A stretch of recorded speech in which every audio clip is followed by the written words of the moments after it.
most cruel sights you have ever seen cannot match the shock of this motion picture experience. Scalpel slashing, arm twisting, axe hacking motorcycle maniacs.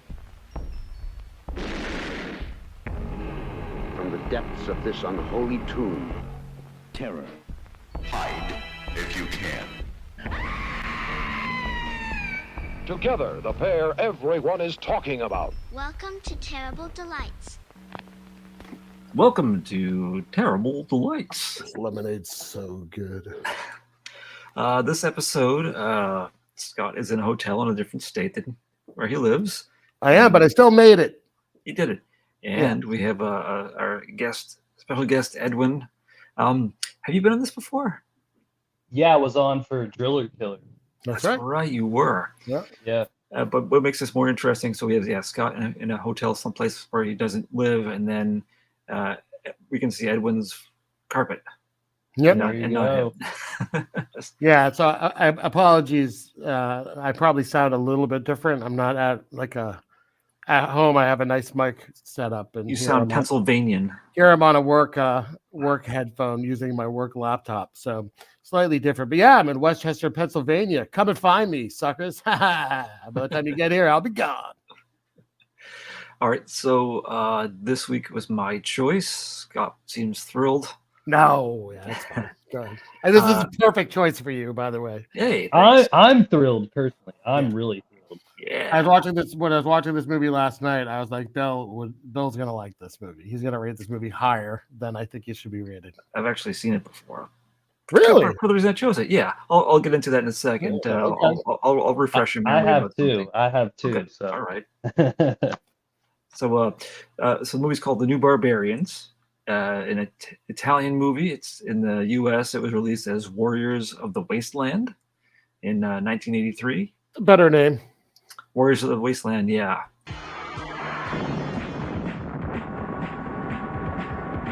Templars! It is the Templars!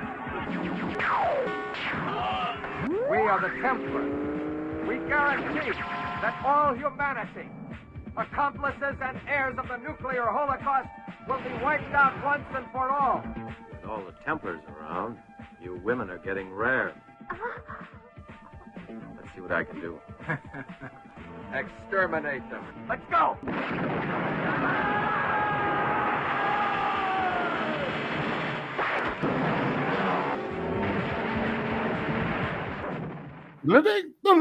Per usual, I'll give the IMDb description and see what we think. See if it seems accurate.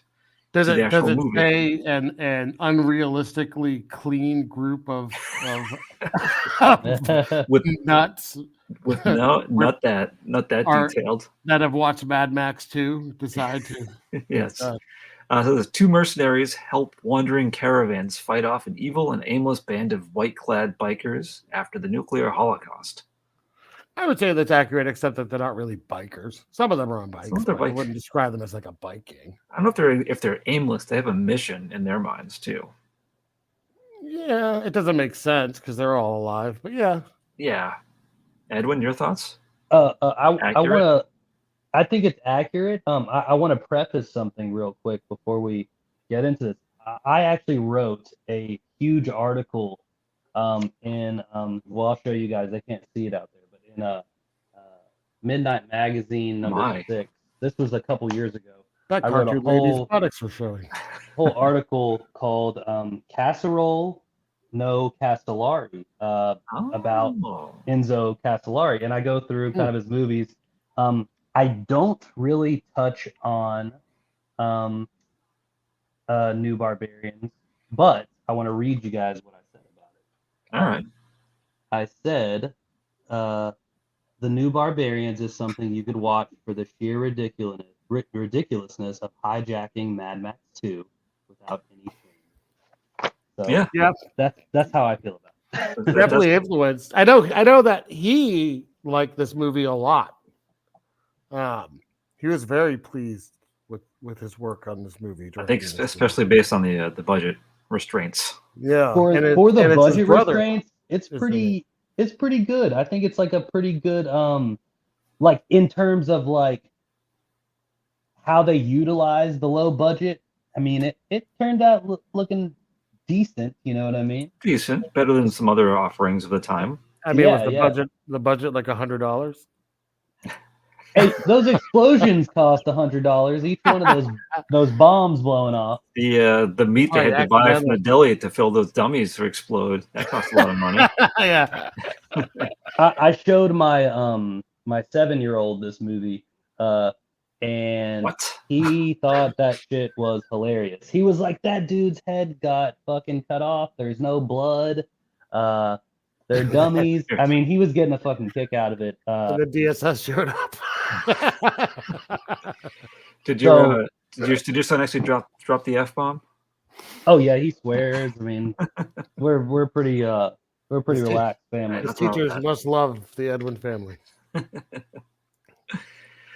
Your son came in talking about something that you showed him, exploding heads, and what is going on? I have some questions before we get into the run through. Yeah. Whatever the softest metal is, that's what every car is made of. My God. The futuristic, the 2019 future version of metal is some kind of butter metal. Yeah, some of those look like those Tesla trucks that came out. Totally, they totally do. Very, very weird how Enzo kind of predicted that. A little off on the 2019, I guess. But, you think that that Tesla and Elon Musk for the Cybertruck saw this movie a bunch and were like, we could do the future, like not realizing that it was 2019. Did the Tesla trucks make that sound as they drive around? That sound was awful. There's a lot of wacky sounds in the movie. If you guys notice, the car like little little swizzle sounds and everybody funky little. This is like a gang. Sounds. The gang that's roaming around trying to kill basically anyone they find, and they give themselves away 3 miles down the road because you just hear, well, gang's coming. Like you can totally hear them. It's the same thing for Fred Williams' character. He's supposed to be sneakily following Scorpion around in his loud car too. Yeah, it's not Scorpion. Yeah. Also, my other questions are: maybe cars run on bees in the future. Yeah, maybe. My other question is that butter and run on bees that don't go. They don't acknowledge is where do they get fuel for their unlimited fuel for vehicles in a post-apocalyptic world? I assume they were Fred Flintstone feeding it. You just didn't see it. I mean, I guess they ripped off Mad Max too, except the main plot point of fighting over gas. You think they were just like too far? Yeah, because even so, well, they have to have a goal. They just want to kill everyone. Hey, although I didn't agree with the Templars like methods. I thought they're like their mission was admirable. They were just like trying to eradicate humanity. You know what I mean? I don't know if going about it the way they were going about it, which I'm sure we'll get into that scene later. Mm-hmm. But I don't know if that works. Like, you know what I'm saying? But I guess I do get it. You know what I mean? But yeah, their mission was admirable in the circumstances they were. I don't even quite understand. So their mission is to eradicate anyone that survived like a nuclear holocaust. Yep. Yeah. But I don't know why. Like I've watched the movie and I still don't really know why.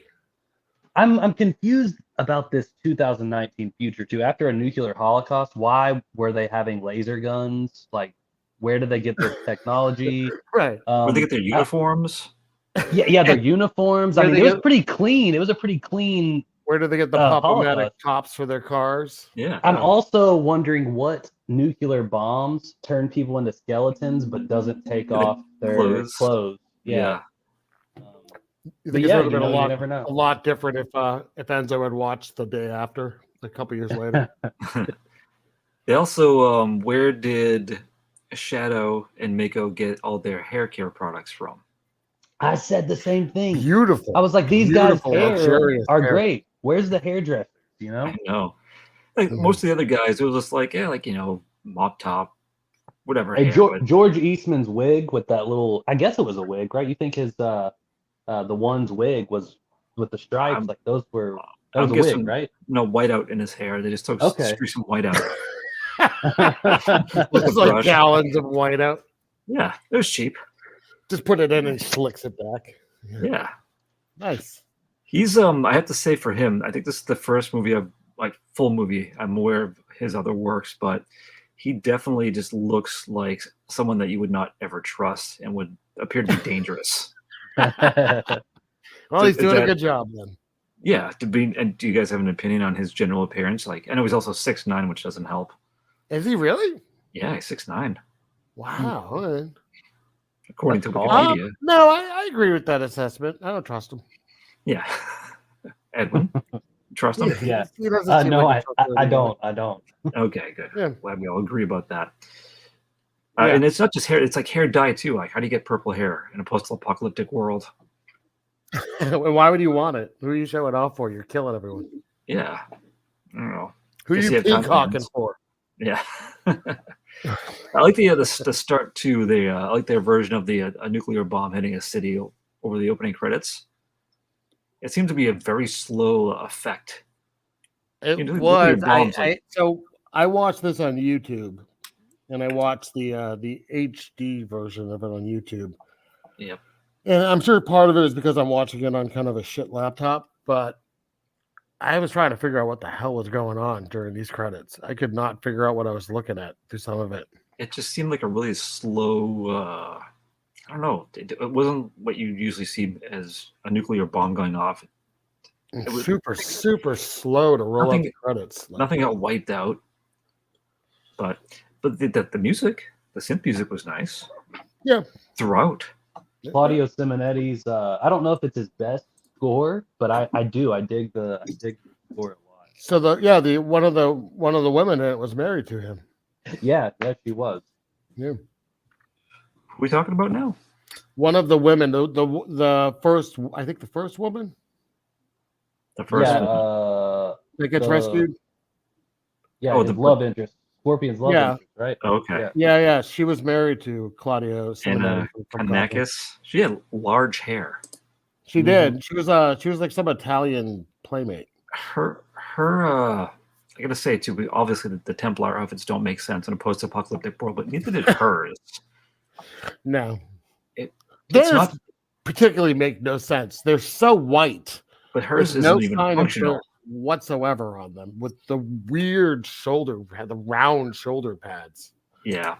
Oh, I need to comment too, just real quick on Scorpion. He kind of had like his was like Han Solo-ish, maybe. Kind of. I don't know why he's topless later on, but wearing that weird see-through top. Yeah. Yes, the bulletproof. And it blocks lasers. Yeah, I don't know. But he didn't cover his face. Just not at all. or the waist down. But his when he wore his coat, the what I would refer to as shoulder pads looked like plush turtle shells. If you look back and look, they look very much like that. That's accurate. Yeah. Very strange attire for this movie. Well, that's the future. The future. Yeah. At 1983's vision of 2019. Why that's even that far? Why did movies back then? Why didn't they really go for it? As far as the years, many of them really they didn't go. They went out not far enough where the director would likely even be dead unless they died young. It's just like I was thinking that same thing when I was watching Back to the Future 2 like the other day. I was like, why the fuck are there flying cars in 2015? Like, you know what I mean? Hoverboards. Like, yeah, like go for it. Say it's 2120 years. I don't know. You know what I mean? Like, pick a year way in the future. You won't be alive. Do you think this came true or not? Do you think the director was hopeful that his vision would become reality? He wanted the nuclear apocalypse. He was like, that's what he wanted. His whole dream was that he could be a Templar. Yeah. he wanted to be one. Maybe. Yeah. He cast his brother as it. So why not? Oh, okay. All right. So we've had the, as Edwin mentioned, I like how the way they get you in the mood for a post-apocalyptic world is two skeletons in clothes. Two very bleached, fake-looking skeletons. Yeah. Like, go get some real skeletons from the morgue or something. Come on. I do like this first group we come across. The man on the radio with his push broom mustache was delightful.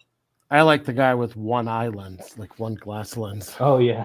Yes, was he wearing was it a Nazi style military hat he was wearing? Kind of, a little bit. Yeah. But I like that he has like one on like a monocle, and then he like It looked like they fashioned a little thing out of metal for the bridge of his nose.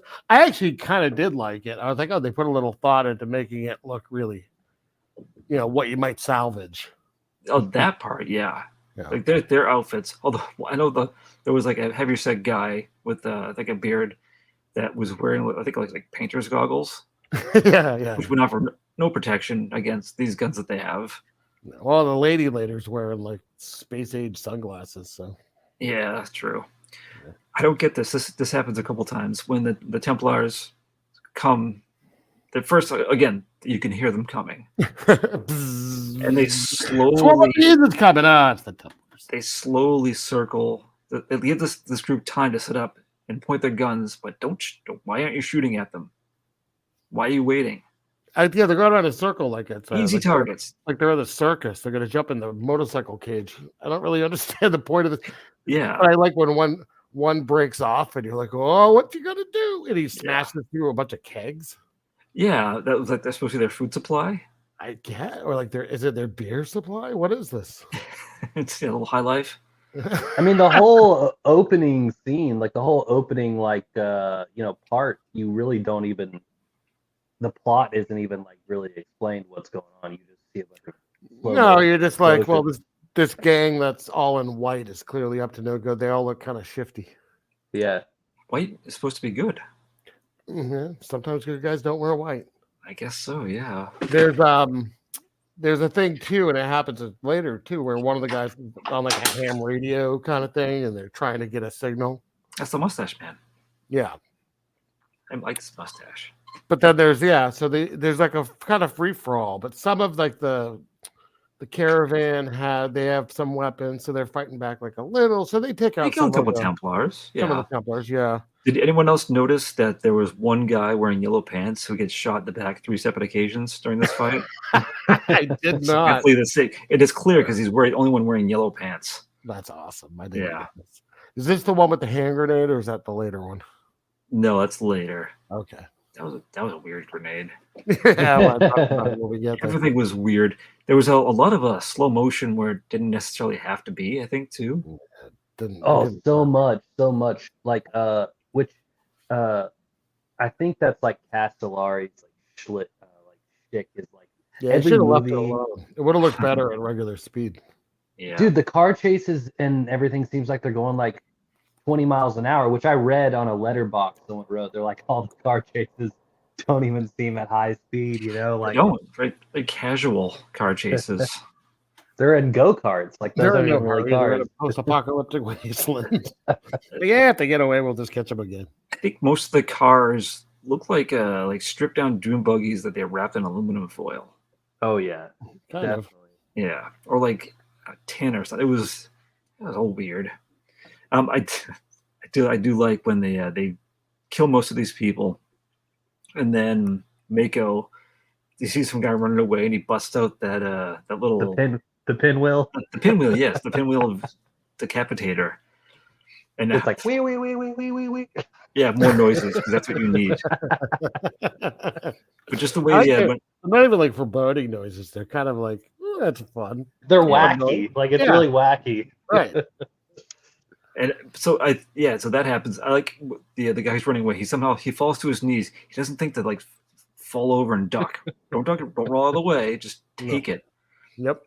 The dummies in this movie were nice. Dummies in this movie are rough. Yeah, and also again talking about like a lack of explanation for where they get their fuel. Shadow, his car, he can shoot flames. Plenty of fuel for I mean, he has that spike in the front of his car. Why not just use that? Why are you going to waste your fuel? So when Shadow uses the flamethrower, you don't actually see the guy on fire either. You just see like a glaze of fire, like kind of go over him. Yeah. But like, it's like they didn't have the time. They couldn't afford the stuntman to do a burn. Yeah. But in another movie, in Escape from the Bronx, it opens up with dude's flamethrower and everybody. So I think he shot all 3 of those movies, Escape from the Bronx and Bronx Warriors and New Barbarians, all in Rome over 6 months. So like he just like did these back to back. So he used all the flamethrower fucking budget on Escape from the Bronx. You know what I mean? Yep. Ran out of money. That's like they're in a cut scene. Shadow looks at the camera and just goes, "Blame the Bronx." Then he drives off. Before he combs his hair. Why did he have to have that kind of hair? I mean, sure, long hair, but like I don't understand. In 2019, all the evil people had long hair like that. Oh. Dude, it was straightened with a flat iron. Like you know what I mean? Like, where did you get that? I mean, whatever. I'm sure it was a wig, but that stayed. That wasn't moving for anything. It was kind of like the way that I took it, and I could be wrong because I mean, if the director's alive, I'll ask him. If not, I'll write him a letter and put it on his grave. But I assumed it was kind of like he had almost like future heavy metal hair. Oh yeah, yeah. And they were kind of like more like they were like the evil heavy metal group. You know, I'm kind of surprised there wasn't like a metal soundtrack to this. I think it would have worked. Yeah, it was all synth. That makes sense. Yeah. That's the kind of how I took it, as like they were like as heavy metal was considered like satanic or whatever back when this movie was made. They would be like the bad guys. All right. I could be wrong. And then one shows up afterwards, and he's handed a Bible, and he's just like he's able to rip a Bible in half. No problem. Feats of strength. Yeah. And that's that scene. And then we cut to what I refer to as toilet paper mummy scavengers. Yeah. Why again? If you're gonna depict the future, why make it so stupid? Wrap them in toilet paper, and then they came in. They're like, they can't even talk. 2019 toilet paper's thick. I guess so. It's like 90 ply. But so then we have Scorpion rolls up in his. You keep saying scorpion rolls. You've said it a couple times, and it makes me laugh because it makes me think of sushi. Scorpion rolls make me hungry. I don't know why. It's supposed to be a '67 Pontiac Firebird, supposedly. Oh. And then more is a lack of logic. What would be the point of having the permanent sunroof dome thing on the top of your car? The Pop-O-Matic trouble bubble. I know. Where were the dice? That's all I could think of every time I saw it. I wanted a giant hand to come down and just go bam. It's Scorpion. He's the dice. Like you pop him. Oh, okay. Shakes around. It shakes around. At no point in this movie is that utilized for any reason. Besides looking kind of cool at night with the green light. It's not like anyone like pops their head up or anything. That's my big beef with the movie is like most of the movies in daytime, and not to mention the whole movie takes place in this little like the same backyard of wherever it is. Yeah.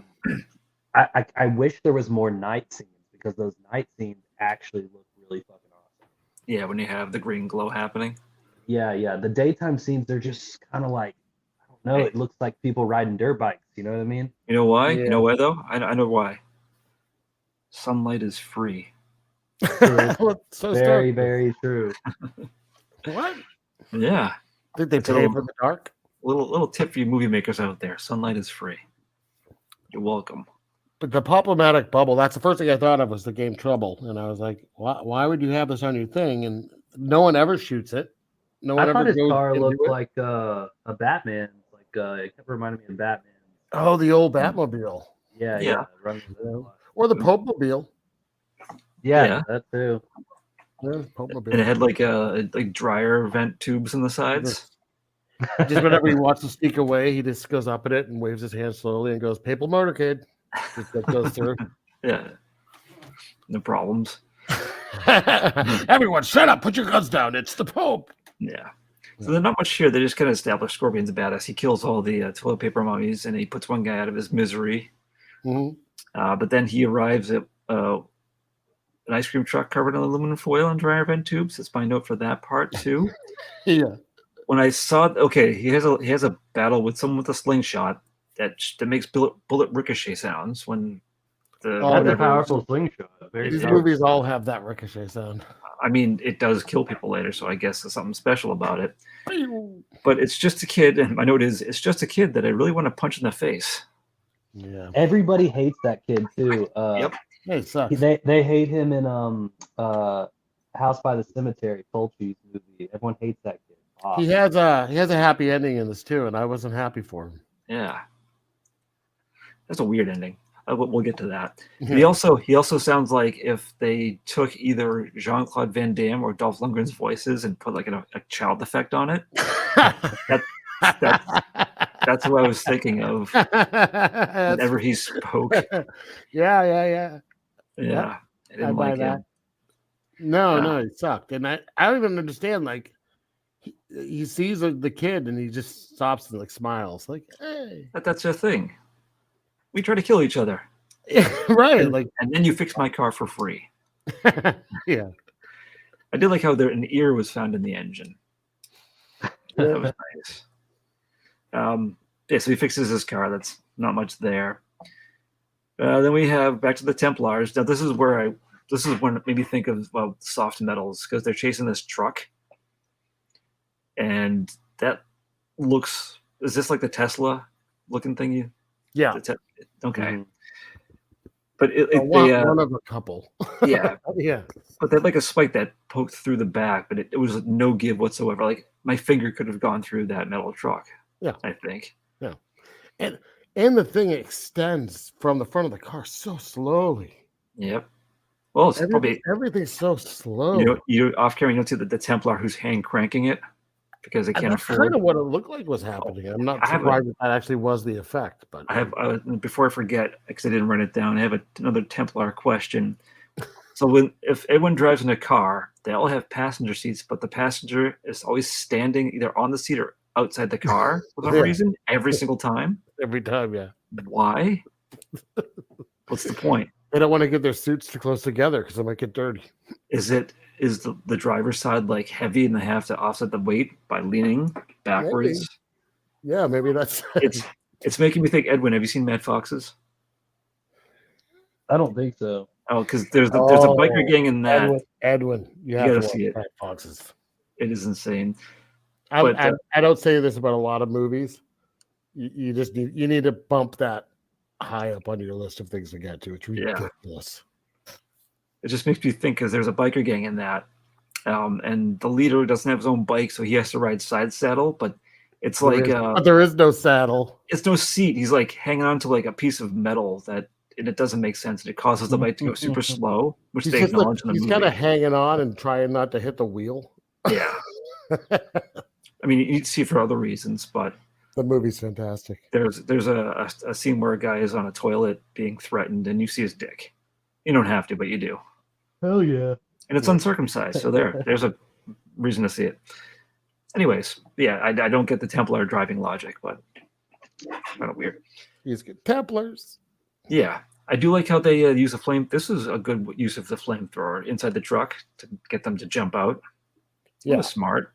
It was. Yeah. Now, Scott, I need to ask you. None of this is ringing a bell, because we covered this movie on Violence Buffet. I made I know I did Violence Buffet with you, but I don't recall any of it. Okay, well, it's like you're seeing it for the first time then. Yeah. Hooray. But Shadow impales a guy on his car's spike, which is nice. Yeah. Yeah, and they capture the lady in a net. I like the way they do it, though. And Mako's really very pleased about that. It's so ridiculous. Yeah. And this doesn't make sense. And this is kind of like a running thing too. Like Scorpion comes to save the day, and then he does it by, so they have her in the net and they're dragging her behind the car on what looks like fishing line. Probably. And he's like in his car, but you can't see him, and he shoots and hits the line and breaks it. And there's like, what? I know. Yeah. Yeah. But then he and Mako are gonna have like a standoff. But I like that I like his car. It has the skull on the front of it. Made me laugh. Every time they show it, it's like, yeah. They show it a lot. Yeah. It was cool. His car's also got the little wacky buttons inside of it. Oh my god, so many unnecessary glowing. We're gonna get to the amazing stereo system. Yeah. What I don't understand is, like, so Mako and Scorpion are charging at each other. Yeah. Even though Mako has a giant gun he can shoot out of the front of his car and destroy Scorpion. Yeah. And Shadow, she's like, no, stop it. Like, yeah, I don't know. You're a Templar. You're supposed to be killing this guy. They're trying to have like a backstory. Like, I don't know. It was very strange. They let him go. Well, because he knows him. I guess the good guy used to be a bad guy. Yeah, he used to be a Templar. Apparently, I will say there's a really good part that comes up like about him being like a Templar before, but like you're right, they just let him go with the girl, and he's in the car, and he's like explaining the Templars' motives, how they like want to eradicate the human race, and then Scorpion's like, I want to live, you know what I mean, like all tough or whatever. But yeah, like it's just like, so they just let him go because he was their friend once, or he says, I only know this because I quoted Bill because it made me laugh at the time. He says, "I'm only at peace with dead Templars," but then he doesn't kill them. Oh yeah. You're just like, what? Yeah. He's like, and I hate being at peace. I don't know. It just doesn't make any sense. But when he's driving away with this woman that he just rescued, they've not talked at all. He wants to put on some music, so he puts on. What is it? What even is that thing supposed to be? It's like a foggy ice cube. It's like the future. Oh yeah, that little crystal thing. That little looks like a piece of a Lego or something. Like the future of music is still physical media that you're somehow not losing in the desert. This crazy contraption. Yeah, and it's like kind of meh. It's like okay music. Yeah, it's all right. What are you gonna do? She even looks at him like, the fuck? Yeah. Seriously? But yeah, so okay, go on. Oh no, they just, and then one in Shadow, or this becomes like a soap opera, like the Templar soap opera. One's like, I don't want to kill him. I want to hurt his pride. But then Mako plots to kill him anyways on his own with his friends. And this is where we have Fred Williamson comes in, Nadir, loudly following Scorpion in his car. I don't care for Fred Williamson in this movie very much. No? Like to better in Through the Hard Way? Yeah, I don't know. It was kind of a pointless character. Yeah, I totally feel you on this because I love Fred Williamson in movies most of the time, but this one I'm just like, man, he just seems so out of place in this movie. Like, yeah, I don't know. I don't know if he did it to get a name, or I mean, his name at this point too wasn't even as strong as it would have been, a few years previously. Oh, haters! It was just kind of a pointless character. If you just didn't have this character at all, that's okay. Well, if he didn't, but he has a really badass weapon though. He does, but he keeps saving Scorpion's ass. He does. Yeah. Now, I think that it's like this is like a very low rate Infinity Gauntlet that he has. If the Infinity Gauntlet, if the gems were explosive dart heads. Well, so he pulls out. He has like a little arrow that he pulls out, and I just kept thinking of the dude from Guardians of the Galaxy that can make the arrow fly around. Oh yeah. Every time he pulled it out, that's what I thought of. I'm like, oh, he's going to use his mind. Oh, he doesn't use his mind. No, you're excited. Like they would have had the technology to make that work. Come on, it's on string. It's going really slowly. But yeah, so I think in the version that it's a link I sent you, Scott, there was a scene they omitted a brief lovemaking scene. Oh, good. Well, I'm okay with that. Well, you would have found it interesting. Williamson and Scorpion. Yes. No, it's between. Did you guys see the sex scene? No. There's actually a different version. Like I feel like I missed something. I actually found it. It's strange because it's at night, so it has that nice green glow of the car, but it takes place in a triangular air mattress. That's see through. Right. I saw the sex scene in the version I watched. It had find it. Yeah, had it in there, which I thought it was awesome. No, I mean, it looked interesting, but yeah, it was like an enclosed triangular see-through air mattress. It was funny too because the way they like presented it, it was like in these like shifting scenes where it was like the daytime and it was like Scorpion kind of like pursuing her, and then it would shift back to her like on top of him in the glowing light. Yeah, and then back to him pursuing her. They should have utilized the pop-o-matic bubble, gone up there and done it. Yeah. Wasted. Missed opportunity. And then we cut to the next. Fred Williamson was watching this from not too like 15 feet away. Binoculars. 15 feet away. He didn't even need to. Not that I'm saying, but he's still using binoculars. But like then we have some action Templars. They kind of trap Scorpion the next day. They attach a magnet bomb to his driver's side door. Yeah, and he has a special button just in case this thing comes up. Yeah, it's just a plus. It doesn't say door, doesn't say eject. It's the plus button, and he's so casual about it. You got a bomb. Hey man, he's calm, cool, and collected. But it's so stupid because it shoots off and it lands the exact distance in front of the car that gave him the bomb and kills the people. Yeah. Perfect. Because this is his first time he's been magnet bombed. What I do find funny is he doesn't replace the door the rest of the movie. Yeah. Right? It's never replaced. No. And yes, this is the first meat dummy comes up and he shoots a guy. And was it a mannequin or what? Is this the one that I sent you? Yes, it was. Okay, so the best part of it is not even just the meat dummy, it is the sound effect. You're going to try to play it over. I can insert it if you can't get it. Did you hear the yes. No, we heard it. I think I caught that too. It sounded like a squawking or something. It's the saddest death sound I've ever heard in a movie. Yeah. Oh, it sounds like he's having a big shit. Yeah.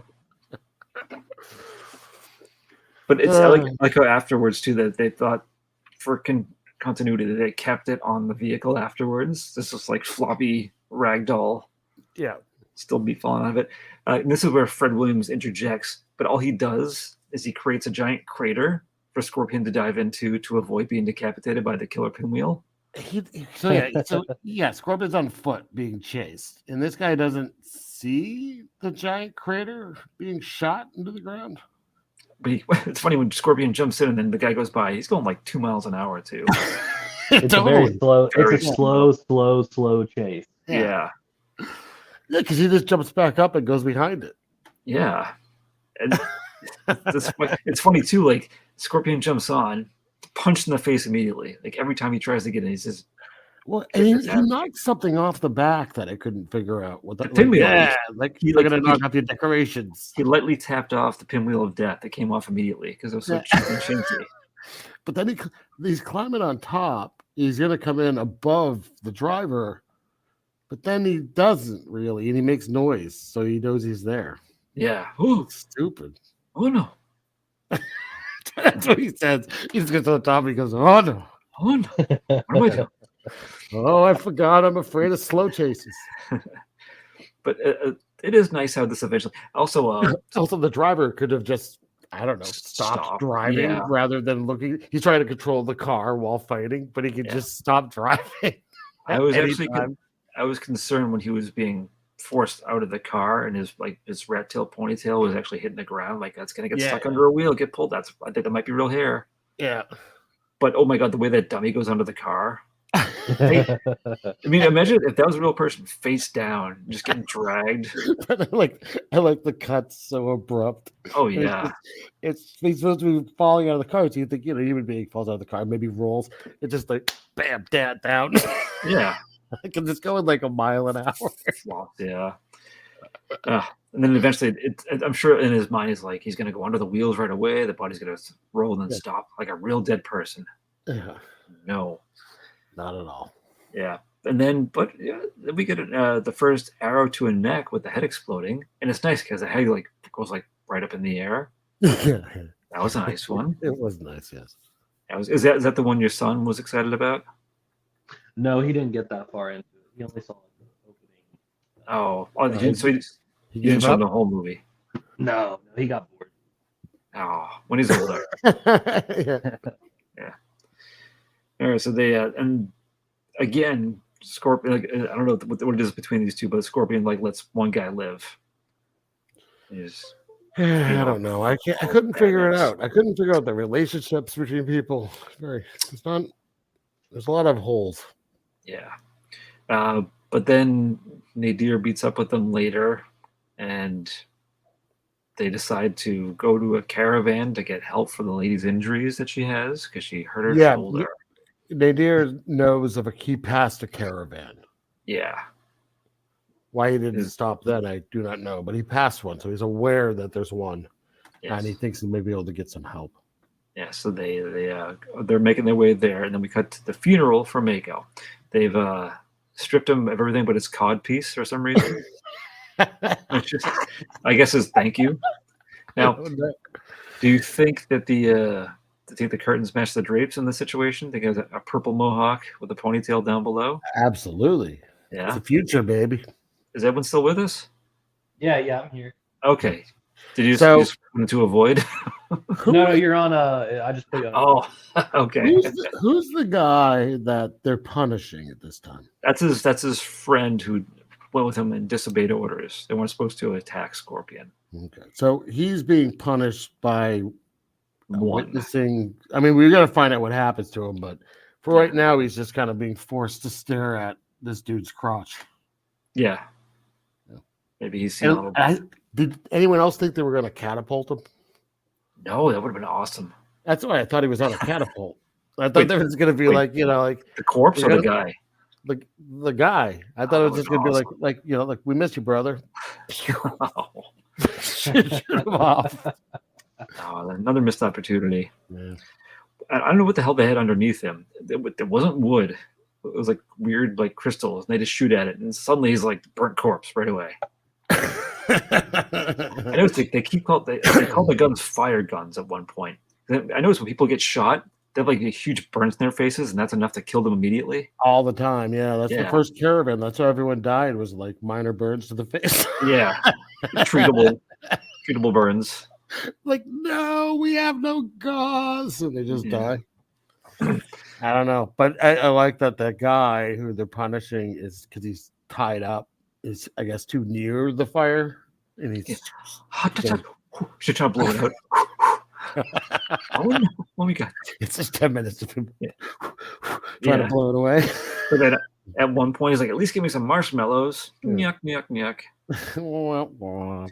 But nothing really happens. They kill the other guy too. Yeah. Back to the caravan. It's one of those things where like you just don't care because you don't even know who the fuck he is. Really, it's like, man. Yeah, he's doesn't need to be in the movie. But they get to the caravan. They cut to the caravan first. Yeah, and they're getting a signal in. I think they're using like a little ham radio kind of setup too. Yep. And they think they have a signal. It's someone sending Morse code. Yeah, that's never. No, it doesn't go anywhere. That's what's going on now. So we as viewers see the caravan before they get there. Yeah, and they have a nice, really clean, new-looking bus as part of their caravan. They do, yeah. But I mean, they have a bunch of shitty aluminum foil cars too. But they mentioned that they have no gas, though. Oh, okay. So they don't have gas. They don't have gas. Yeah, that's why they haven't moved because they get told to move. So we'll get there, but they show up with her. I don't even understand. She has like a hurt shoulder. Like, move on. I like that she's healed by having. It's like, let's put this piece of plastic. It heals. You're done. Like the guy that fixes her. He's like, I don't know what I'm doing, but everyone keeps having me do stuff. I'm the whiz or whatever. So he's they're welcomed into the caravan. Yeah, by Father Moses. Is that his name? Okay. Yes. Slight. If he had a guitar, I could have seen, and a soul patch, I could have seen like Stevie Ray Vaughan. A little bit. Yeah. And so let's see here. Sorry, I've lost my place on my notes. Oh, here we are. The Templars just going nuts now, sending out search parties for Scorpion everywhere. I don't even really know why. I don't know either. Because they killed the guy that went after him but wasn't supposed to? Yeah. I don't know. Okay. Oh, and it's not that they just send guys after him. Like, one is pissed. Like, he's like, he wants personal revenge against Scorpion. I think one was really mad because I think Mako he thought was the next. He would have been like his replacement. Yeah, but he told him not to go and he went. I think he was trying to. He mentioned like one in Shadow were like they're getting old, so he was trying to be like the young blood. Oh, listen, you fuck around, you find out, right? He definitely found out. Yeah. So yeah, they're doing their searches. Nadir, he meets a woman. You mean the black guy meets the only black woman in the movie? Yes. Yes, who has ample makeup in this Holocaust future. She's very, very pretty actress. I didn't see she did a ton, but wait, what did you say? She was very pretty. I didn't. I looked her up. I didn't really see much. She had that classic 80s style, like one side with like sparkly thing in her eye. That was definitely an 80s thing. But it seemed weird, like they're like talking, like, "Oh, are we going to do more?" And she's like, "Let me get into the proper phase." Yeah. Like, well, I guess that's how you did it then. It didn't make sense because like she's just laying there, like getting prepared just by laying there and talking about where she came from and being depressing, and Fred Williams is like taking off his uniform. I loved her outfit.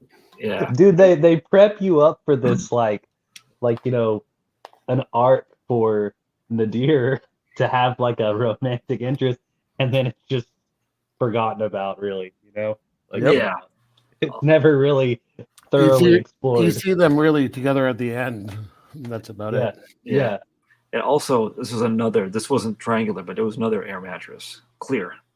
The scene too. Yeah, this one was, yes. Yes. Now why aren't we? It's 2024 now. Why aren't we sleeping in clear air mattresses? We're past 2019. Because Trump. What? How? Well, you got it. Biden will get us air mattresses. I'm voting for him again.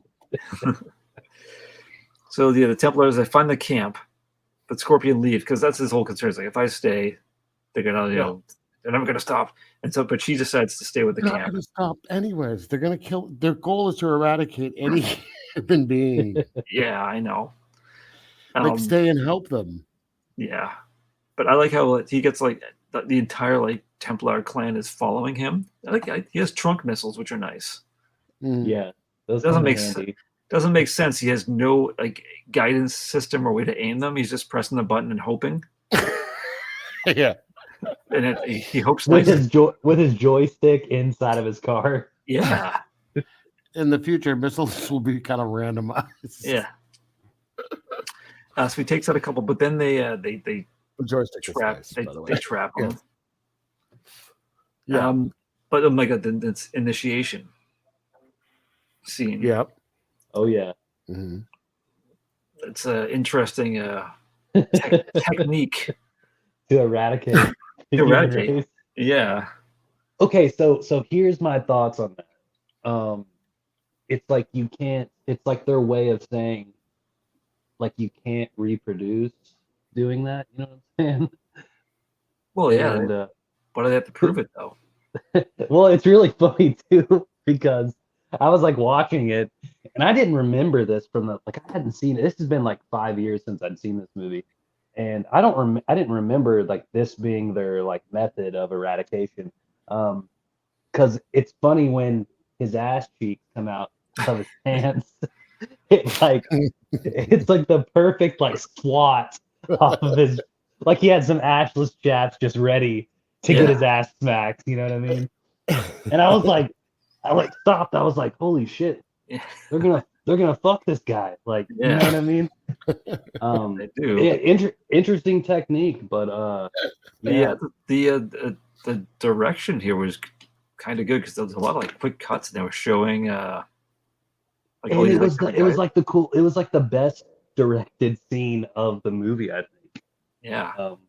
It looked really good. Too bad there's an awful thing happening. Too bad. But it gets interrupted. Funny. Yeah. And in Shadow, he's making sure he's bending down with that device, and he's like, oh yeah, about it, pretty much. Really weird. Nadir's just off with the binoculars again, just watching. Yeah. But then one of the Templars comes driving and interrupts it. Thankfully, it's the biggest caravan ever. Yeah. I gotta go, and then like immediately, like I'm like, roll out, everyone. This is the part that made me laugh when they're gonna kill him. Yeah. So he goes to the one goes, like, kill him, and takes off. And the guy that he told tells someone else, Yeah, kill him, and he takes off. And I'm like, yeah. are they all just gonna leave him here? Because that would be Because hilarious. it seemed like almost seemed like then like three guys walk up after all the cars. They're like, oh, okay. And then I'm like, why didn't they go anywhere? Like, So do all the Templars like fuck people in the ass? Is that what they do, or I think it's is it one. just one I only? think it's just one. Yeah. Okay, all right. That's what I assume. I just didn't know if Scorpion was like wiping his brow, or he's like, I've done this before, or you know what I mean? Here we are again. Yeah. But it seems strange too because they don't kill him, because that's like they don't even do anything until the next morning. The whole thing's like ridiculous. Yeah, it doesn't make any sense. It's like he's like, I can't wait to kill him. Caravan, you kill him. Yeah. Do you think on the ride over that one had to finish because he had started? So he just looked at the camera shots and goes, blue balls. Yeah. Just the thought I had. Just wondering. Edwin, that wasn't in the Criterion version that you watched? The extended masturbation. I didn't get that extra scene. I have to check the extras. All right. This is the audio director's commentary. Now, in this part, we really wanted to have him ejaculate, but we couldn't quite work it into the action. That's why he has the white streaks in his hair. He pulls out, and then he just... Disgusting. Yeah. Anyways, enough about that. So they attack the caravan. They do, but again, they loudly drive up slowly and just wait there, giving the other people time to prepare themselves. Mm-hmm. But we don't even know what happened because they cut away. Mm-hmm. They're finally those three Templars. They start dragging very slowly, dragging him through like mud. Yeah. And Nadir again, he's there to save him, but he had some really good kills here. Yeah. I like how all the arrowheads just explode, but he like at one point he goes to like red, like no, blue. Like he changes his mind. But it still just explodes. Same thing. Yeah, it doesn't make any difference what color he chooses. All explosions. Yeah. Yeah.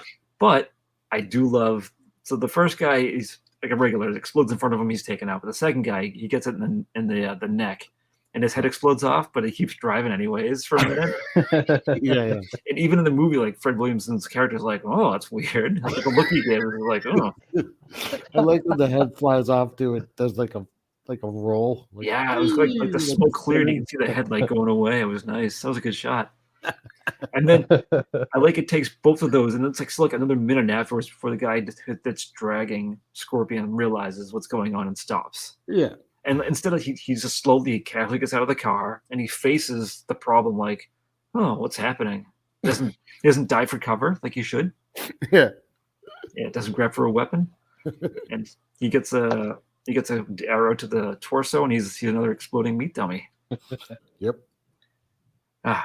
That's the one point in the movie that slow motion was good. The meat dummies. The meat dummies. That was nice.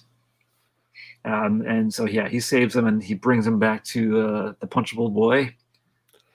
Yeah. I'm glad he had very limited screen time. Oh, thank God. Yeah.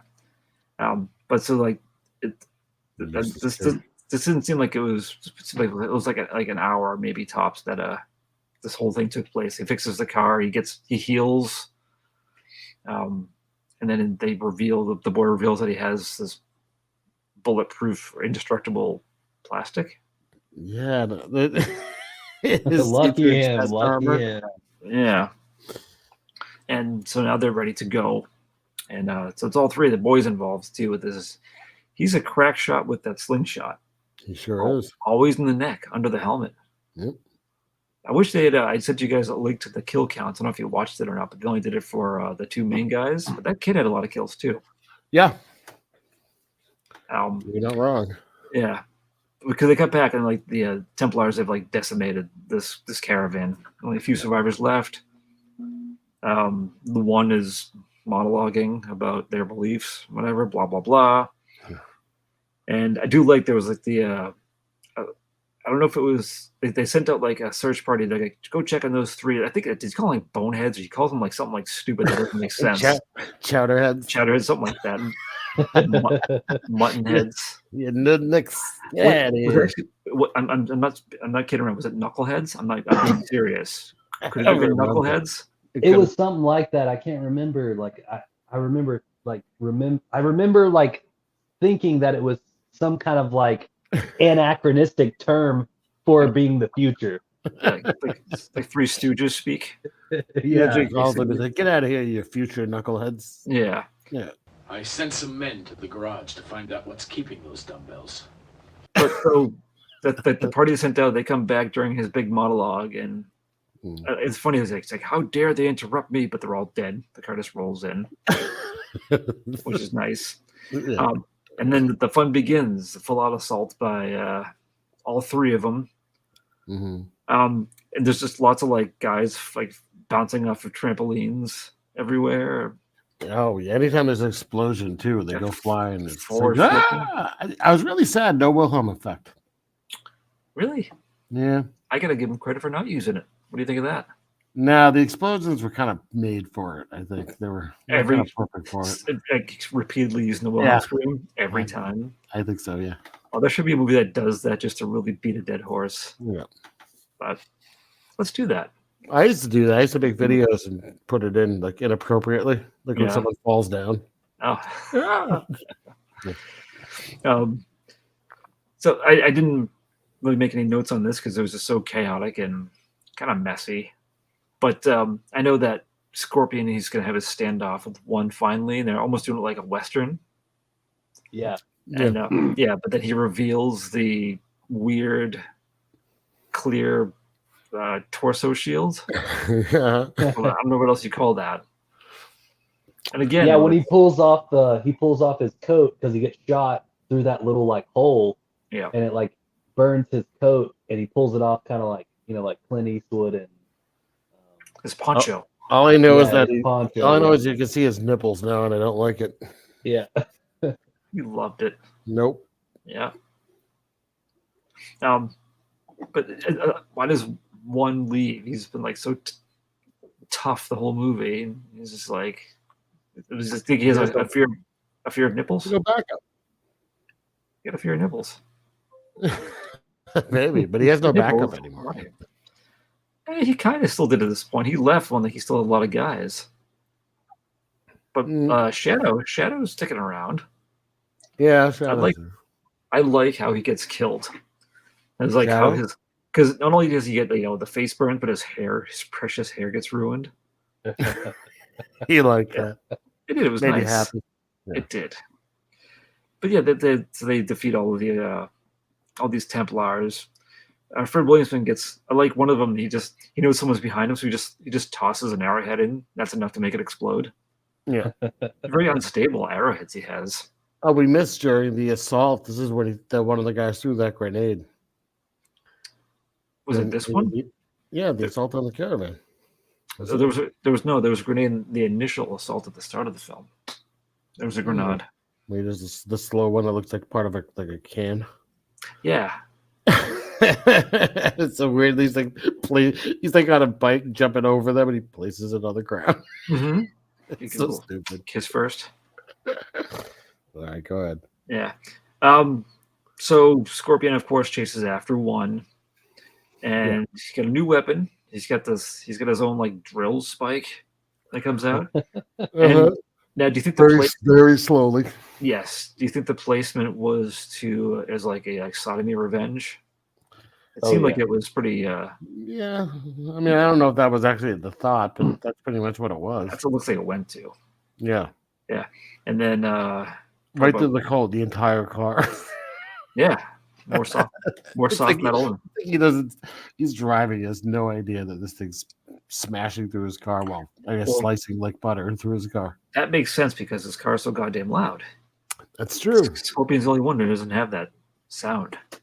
That's true. Yeah. But then so his car keeps going even though he's dead, and it's like the worst crash.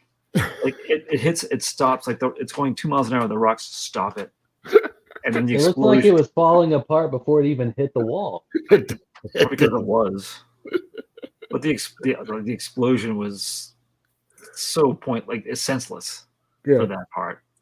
Great, but senseless. Yeah. And so and then Nadir and the unlikable boy take care of the rest of the Templars, and by the time that was credited. The unlikable boy. Unlikable boy. That's how I'm gonna call him. I'll make a T-shirt of that. Yep. Unlikable boy. But then when they get back, and it's the weirdest part of the movie. Okay, so Scorpion is reunited with his lady. That makes sense because they shared intimacies. Yeah. And Nadir is reunited with his lady. Yeah. So they button that one up, I guess. Right. Yep. But then the kid walks up to Scorpion and like takes his hand. Yeah. Yeah. Like we're a family now. And why? No, you're business associates. The most. Clearly, this kid can live in his own. Yeah. But I mean, I guess they can do. Okay, Templars are dead. We can rebuild humanity. Listen, I was just happy he wasn't like Papa or something like that. Yeah, would have been worse. Because they end on like they cut, the hand holding, and they cut to a shot of Scorpion looking off in the distance, and then credits with that. But what if like it went further and Scorpion's like pulled the kid close and just like clotheslined him or something? Or just pulls his hand away and shoves him to the ground. They leave. Yeah. Something. Get out of here, unlikable boy. Yeah, you're not like. So this movie would have been like it. Here's my big problem was the movie was a little too long. It was like an hour and 40 minutes. No, it was an hour and a half. Okay, well, what I watched. Mine was like an hour and 40 minutes, I think. Oh, maybe it was an hour and 37. I was like, this is a little long. Well, the original version you watched didn't have that sex scene. True. I also thought that maybe since all those slow-mo shots, there was slow-mo for every single action sequence. That added like an extra 20 minutes. Overkill. There was a lot of slow-mo. Oh my god. And all of it was like a negative. None of it was a plus for this movie. He does that in every single movie that he did. He did a lot of Polizia Attaché movies in the 70s, a lot of Italian cop movies. And those are good too. He did Heroin Busters, which is one of my favorites. That one's awesome. And Street Law with Franco Nero fucking rules. Yeah. And I think Scorpion is in that movie too as his friend. Yeah. But there's this movie right here, Hammer, man. Nope, Scott just disappeared. This one right. Oh, he disappeared. This one is. Oh my God, there's slow-mo scenes like. Oh. Stop in that movie. Perhaps a future choice. What year was that one? This one is. I think it's 89. And here's what's weird about this movie.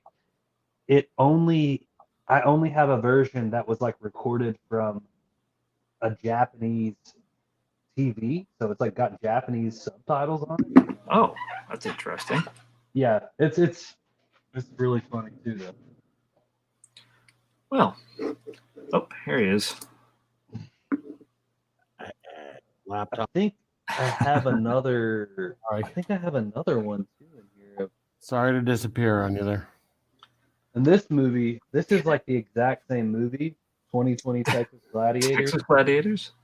It's the exact same fucking plot. And this is a Joe D'Amato film. And I think George Eastman is in this fucking movie too. Like this. Yeah, he is in it. No, he wrote it. George Eastman wrote this movie. So he played in this movie and just wrote the same movie again. He goes out like a week later. He's like, I had a thought about a movie plot. Yeah. I'm telling you, it's the same. I think the bad guy is called the One in that one too. Wow. Is Uno? Yeah. But this is the Roman numeral one. It's entirely different character. All right, we're at the point of we're gonna rate it. Ratings time. Have our guest go first? Absolutely. Be polite. So we do a 1 to 10 rating. 1 being the worst, 10 being the best. Is our rating like based on like Just Man, I give it. whether you liked it. I love it. 10 out of fucking 10 is great. I think this is the second time you've done a 10 out of 10. You know me, guys. I I'm a yes man. He's very had a blast. about I had a blast watching this movie. I would watch it again. It's hilarious. I'm glad you enjoy it. This was the funniest episode I've been on because that's when I want you to write a book someday, and it's just like 100 random movies. They're all like Waterboy, 10 stars. Everything 10 stars. I fucking love Waterboy too. So. But yeah, you said you'd seen this before, so nothing was surprising. But you like his other movies too. I mean, you like this director generally, right? I do. I think his movies get worse as he goes on. Because you were talking about his Italian crime movies. Yeah, they're great. Again, Heroin Busters is one of my favorites. Yeah, and he made I think he made what did he make? Didn't he make Inglourious Bastards, the original? He did, yeah. Oh, all right. I mean, yeah, and his movies are a blast. This is like directed so differently from. I mean, obviously it's a different genre, but those movies are so fast and so tightly edited. These Mad Max ripoffs and these Escape from New York ripoffs, Warriors, whatever, like those 3 movies he shot. Yeah. It's weird because this was like my least favorite one. And now I think this is my favorite one because it was just so fucking funny. And it just it just was just ridiculous. I had a blast watching it. Nice. All right. Well, I had never seen it. I was the only one that hadn't seen this before. I just watched Mad Max 2 fairly recently, even though Mel Gibson's in it, and I fucking hate him. But, I'm just going through all the Mad Max movies again. But I mean, listen, it's ridiculous. There's not even plot holes in this. There's just parts where they didn't bother writing a plot. Their characters aren't really fleshed out. You don't really care. There's that kid that you just want to die. Like the love plot makes no sense, or even less sense than most of these movies. The special effects are super low budget. The sound effects are annoying. There's a lot of things that could go negative in this movie in a review, but when you put it all together, it was fun. I mean, it's it kind of does, I think, what it's really supposed to do, which was. This is a low budget movie made to be fun. Yeah. And to be entertaining. And to that end, I was entertained. And I laughed probably where it wasn't supposed to be funny, but fuck it. So I'm going to give it a 5. All right, middle of the road. Yeah, it wasn't bad. I mean, I think I might have liked this more when I was a kid. I can see that, yeah. Yeah. If you had rented it. Yeah, it's not bad though. I would not recommend it to someone that likes this type of movie. Oh, yeah. I'm going 6.5. That's right, 6.5. Fucking yeah. halves. Gonna ban halves. You can't do it. Having a meeting after this. Stay on the line. All right, I'll get HR involved. No, I saw it already, so I knew what I was walking into. But it's just like that. Right kind of just weird, funky. Like they were sincere in what they were trying to do, and it, I think so. What we're talking about. You caught my eye roll, did you? Yes, but 40 years later, I can enjoy it for reasons that they did not intend someone to enjoy it for. Sure. Like every time someone's body exploded, I was just like, if I was a younger man, I'd be like jumping on my feet and like fist pumping and like, yeah, this is fucking awesome. Yeah. That's not what they were probably going for exactly. Right. I mean, that's part of the reason I love it, because everything's just so ridiculous. It's like bare bones, but also like weirdly elaborate at the same time with what they like. They spent no time really trying to make a wasteland beyond like here's a couple of there's the 2 skeletons and a couple of oldish cars. Right. Yeah, everyone's clothes are brand spanking new, but ignore that. Everyone has whatever weapon they want. Gas is fine for most people. Yeah. But it works on an entertaining scale for me. I found it to be very entertaining. And it seemed like some of it was overdubbed, and it was done pretty well. in comparison to some other movies. Yes, no, I I'll agree give it with that too. Yeah. But no, I just thought it was a really fun movie, and it has like a nice. It's probably like and not that I've seen too many, but I think it's a really good Mad Max ripoff. I think they did a good job of ripping off them. So yeah, 6.5 over here. I think you get to a point too in the movie where you're like, I'm gonna stop trying to figure it out. I'm gonna stop trying to work. That was at the start for me. You know what I mean? I just gave up immediately. Yeah, you give up. That's what I mean. You know, you don't even try. You don't have to. You know what you're getting into. Right? Yeah. So you just, you have a good time. Don't take it fucking seriously. Yeah. All right. Before we get on to next week's, Edwin wanted to advertise a book. Is that correct? Yeah. So I have a book. My first short story collection is coming out January 31st. It's called Histories of Mago. It is what's it called? What's it called, Edwin? Histories of Mago. Mago? Mago, yeah, MGO. Okay. It's kind of like just all these different stories, short stories connected by this place, this legendary kind of place. It's really weird, body horror mixed with classic weird fiction. Lots of grimy characters. It's my first collection. Just stuff that's been kind of published. Edwin, you've been good the entire show, but now you're fading out during your plug. Yeah. Well, yeah. Buy it, guys. Go buy the book.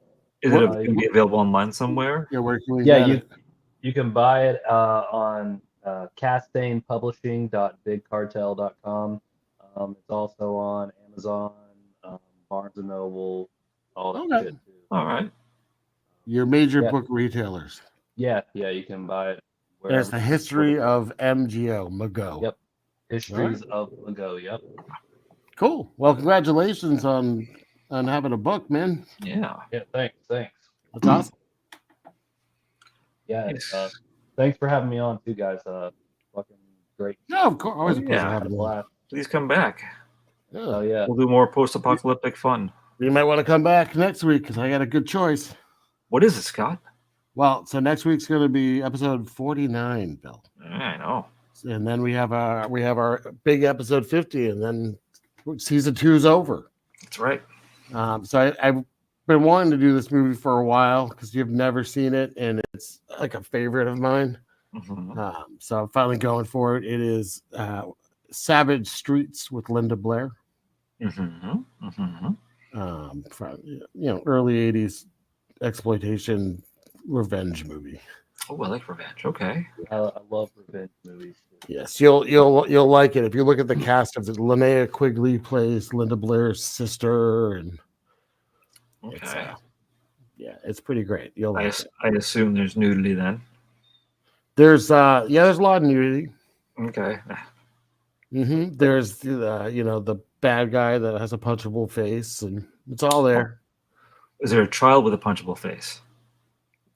And like an unlikable boy? Yeah. No. I guess that's okay. Sorry. John Vernon's in it. Oh, all right. As a principal. Nice, of course. That's an authority figure. So Savage Streets is the next pick. All right. Until then, watch out for them Templars. That's right. Thanks for tuning in. Rate us on your podcast thing of choice. Thank you. Bye.